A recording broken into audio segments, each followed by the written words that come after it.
When you assassinate someone's character, telling a person that who they are and what they want is awful, is evil, and that they're always going to do bad, it's hard to come back from that in communication. Somebody is going to have to drop the ego. If you master two sides of the family coin, one is appreciating one another, and you can apologize when you don't go and get along well, that person trusts you. That person counts on you. Any relationship can be repaired by a new level of appreciation and a new level of apology.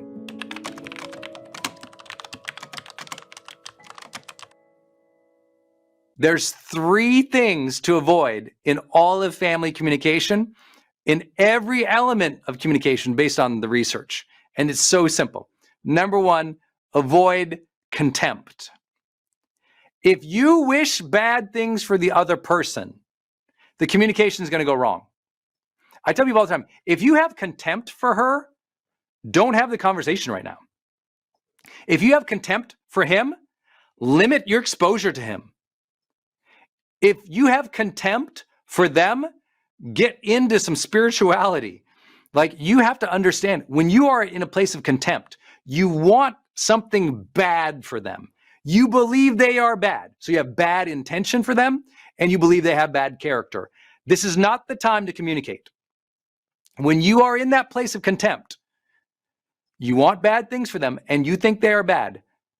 The trick there is don't communicate. Remove yourself from the situation. Ask for a pause. Ask for a break. Limit your exposure to them so you're less triggered. You have to be very attentive to this thing called contempt. And there's books written on this, that when you have ill contempt for other people, I'm telling you what, it's just like, it's almost impossible. You can flower up your language, but they can feel it. They can feel you don't like them. They can feel you think they're less than. They can feel you think they're jerks. You can feel, or they can feel that you want bad things for them. You can say all the right words in the world. That communication that I just described supersedes it all. They can sense it from you. So avoid that contempt. If you feel contempt, don't start the conversation yet. Take a breather. Find a place of centeredness and peace. If you're in constant fighting all the time and you have contempt, or they have contempt, you got to work through the contempt before you can fix the communication. You got to fix how you feel about each other before you're ever going to get the words right.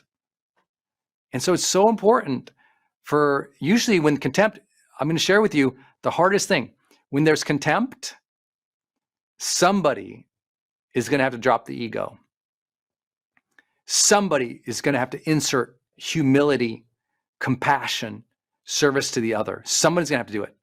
Or we're just going to limit exposure. But we are not ever going to repair on a foundation of contempt. Ever. We must fix that foundation. There is no trick. There's no strategy. There's no communication. There's no copywriting. There is nothing that is going to fix this situation if we don't address the foundation of contempt. We must insert humility, curiosity, humbleness, service, compassion. We must get back down to being humans who forgive and who can meet each other again without that I hate you-ness, because hate just kills. Where there is hate, everything dies. And so we can't do it with contempt. That's first C. Second C, this is really hard. Second C, condescension. Condescending tone. This one is so hard. Honestly, one of the harder things I do as a high performance coach, when someone is venting or they're talking through a role playing a situation with me, I'll have to listen. I'll go, is that how you plan to talk to her? Is that the tone you plan to use with them? And they always go, no, I'm not going to use that. I go, oh, good. Because that tone right there would probably ruin the relationship. And they're like, oh, yes.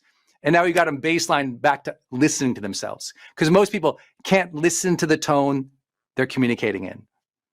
They're just not self-aware enough, or they haven't practiced enough. This is so hard to teach people.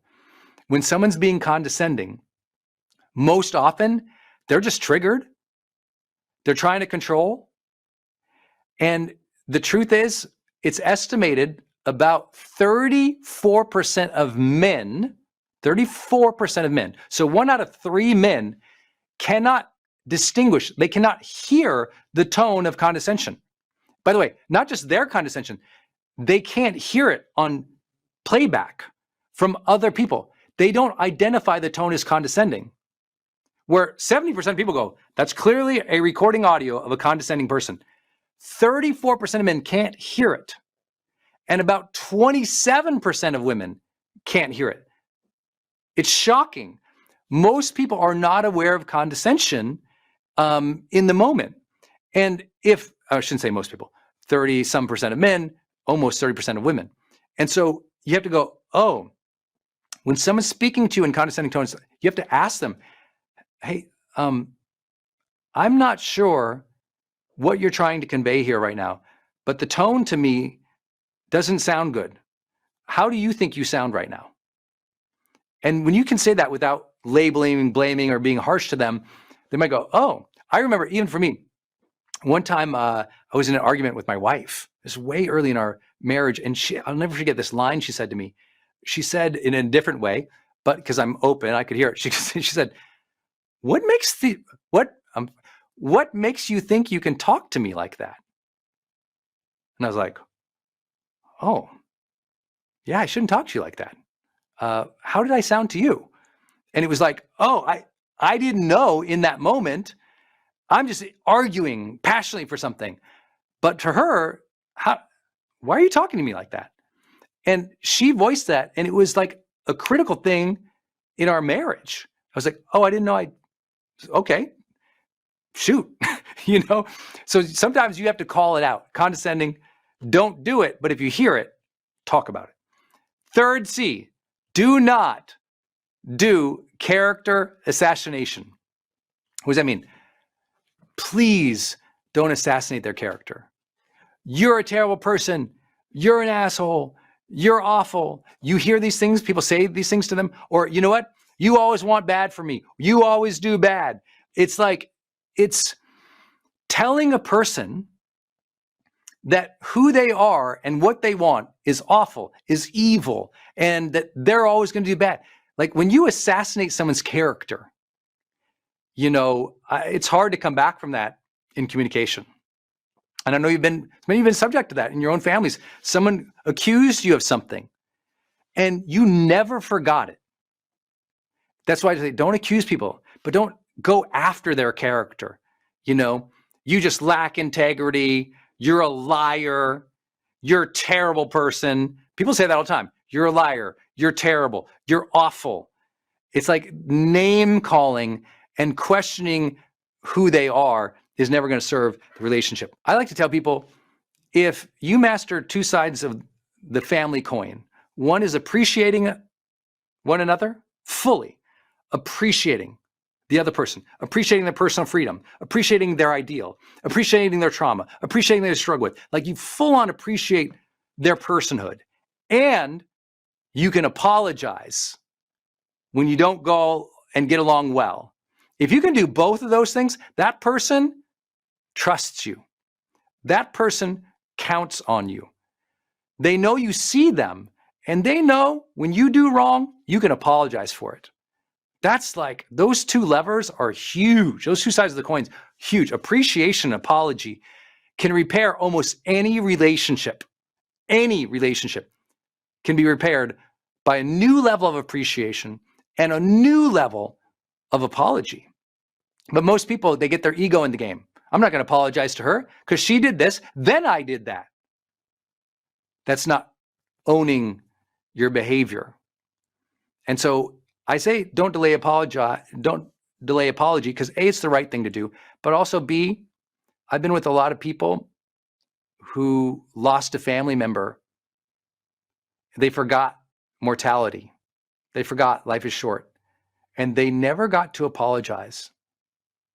They never apologized to their brother, their sister, their mom, their friend. They never apologized, and they carried guilt with them forever because they just didn't do it. Now, if that's you, you got to learn to deal with that guilt. You got to learn to let that go. You got to march on with time because time has changed. But I'm here to tell you, be proactive about it. Once you learn that lesson, apologize fast. If I get in a fight with someone, I apologize that day. I never wait. Even if I believe they are wrong, it doesn't matter if they're wrong. If it didn't go well, I can apologize. Hey, I wish that went well. I don't know. It went off the rails. I'm really sorry. I apologize. That's not how we should relate. Even if I believe they're wrong and I'm wrong, doesn't matter who's wrong. It didn't go well between us. I'm sorry. It didn't go well between us. I apologize. I wanted that to go better. I don't have to blame. I don't have to complain. I don't have to be condescending. I just go, I'm sorry that didn't go well. That level of humility to take the L in a relationship is so huge in families. You know, it's okay. You don't have to be perfect to apologize. They don't have to be perfect to receive an apology. If it didn't go well between you, that's where we get into relationship and systems. We stop thinking about individual ego. We go, it didn't go well between us. I'm sorry, that sucks. I want it to go great between us. I'm sorry, I apologize. Because you were part of the relationship. That's hard for people to own. It takes a lot of work. But once you do, you'll see the family gel.